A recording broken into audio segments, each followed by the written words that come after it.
अब ये आप लोगों के सामने ना एक ग्राफ बना हुआ है या एक डायग्राम बनी हुई है। ग्राफ नहीं, इनफैक्ट एक डायग्राम है जिसमें वो ये बता रहे हैं कि एंजाइम्स किस तरीके से एक्टिवेशन एनर्जी को नीचे ले आते हैं या कम कर देते हैं। ये अगर ये आप लोगों को साथ ही नजर आ रहा होगा, एक डायग्राम बनी हुई है।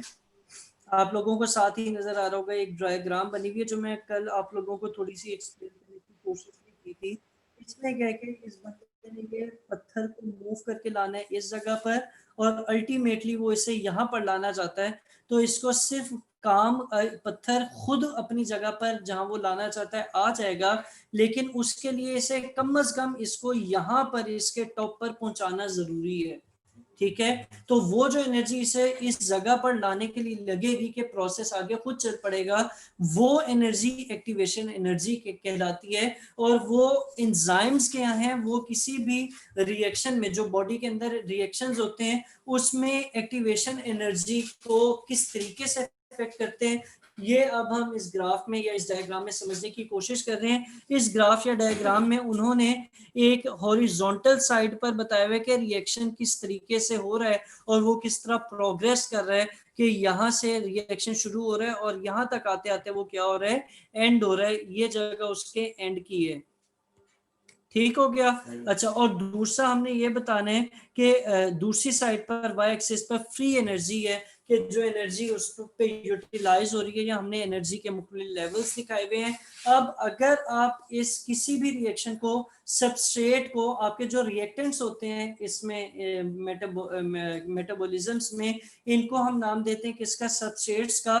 और वो अल्टीमेटली जब आपका रिएक्शन खत्म होता है तो सबस्ट्रेट्स कन्वर्ट हो जाते हैं किसमें, सबस्ट्रेट्स कन्वर्ट हो जाते हैं प्रोडक्ट में। तो ये जो प्रोडक्ट है, ये सॉरी सबस्ट्रेट जो है ये क्या बन जाते हैं, प्रोडक्ट बन जाते हैं। और बीच में क्या होता है, केमिकल रिएक्शन होता है। अब इनको जरा देखिएगा कि आपने अल्टीमेटली क्या करना है, कि एक ऑब्जेक्ट ने, इस सबस्ट्रेट ने क्या बनना है, प्रोडक्ट ही बनना है।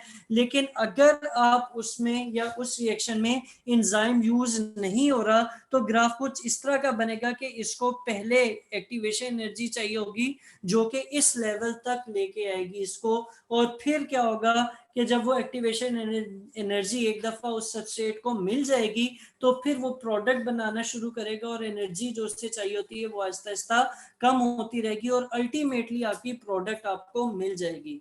ठीक है, अब इंजाइम क्या करता है। अच्छा, इसमें दो चीजें देखें। एक तो ये देखें कि ये जो ऊपर वाला लेवल है इधर हायर एनर्जी है, और ये जो नीचे वाला लेवल है, ये जो नीचे वाला लेवल है इधर जो है वो एनर्जी लेवल क्या हो गया, कम हो गया।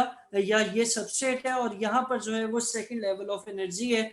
इसमें हमने क्या करना है, मैं इसको जरा ये रीडू करता हूँ, ये देखिएगा। यहाँ पर जो है वो सेकंड लेवल है। अब इंजाइम्स क्या करते हैं, हम लोगों ने ब्लैक लाइन से पहले ड्रॉ किया कि जब इंजाइम काम नहीं कर रहा तो एक सबस्ट्रेट को प्रोडक्ट बनने के लिए उस लेवल तक जाने के लिए एनर्जी चाहिए।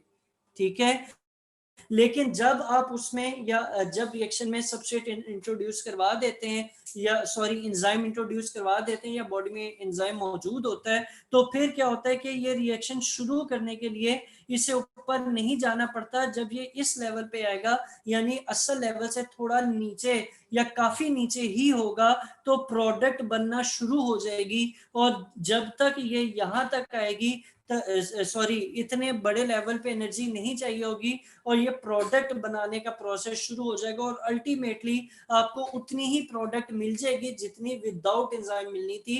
लेकिन फर्क क्या है कि पहले एनर्जी ज्यादा चाहिए और वक्त भी ज्यादा चाहिए, लेकिन जब एंजाइम लग गया तो उसने कैटलिस्ट का काम किया और रिएक्शन को स्पीड अप कर दिया। कि पहले अगर उसको प्रोसेस को ज्यादा टाइम लगता था, तो अब उस प्रोसेस को टाइम कम लगेगा और वो प्रोसेस स्पीड अप हो जाएगा। ठीक है, तो इस तरीके से एंजाइम क्या करते हैं, इस तरीके से एंजाइम लोअर करते हैं किसको, एक्टिवेशन एनर्जी को। और अगर आ जाता है अच्छा, मैं आपको एक और चीज बड़े पते की बताता हूँ। बेशक वो हुसैन है या कोई और सब्जेक्ट वाले हैं, कि जब क्वेश्चन में इलस्ट्रेट लिखा आता है ना, ILLUSTRATE, या डिस्क्राइब विद यूजिंग ग्राफ, या डिस्क्राइब यूजिंग या ब्रीफली डिस्क्राइब यूजिंग डायग्राम, तो फिर आपने लाजिम इलस्ट्रेट पे आपने खास तौर पे और लाजमी या तो ग्राफ बनाना होगा या डायग्राम बनाना होगा और फिर उसको समझाना होगा।